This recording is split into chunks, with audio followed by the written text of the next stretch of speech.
Hey everyone, and welcome back to the channel. Today, we're jumping on the hot TikTok trend, the PlayStation 2 filter. This effect gives your videos and photos that awesome retro, low-poly video game aesthetic. Let's dive in and see how to use it. First, open the TikTok app and tap the search icon at the top right to search. Just search for Retro Game Filter. This will take you straight to the right effect.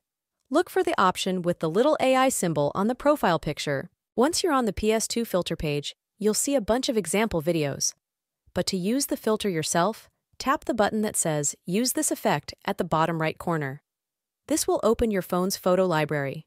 Choose the image you want to add this effect and wait a few seconds for TikTok to work its magic. There you have it. Your content is now rocking that classic PS2 style. Feel free to get creative or use it to spice up your existing photos. And hey, if you're on Instagram, this PS2 filter can also work great for your reels. Don't forget to like this video if you found it helpful, subscribe for more awesome content, and share your PS2-inspired creations in the comments below. I can't wait to see what you come up with.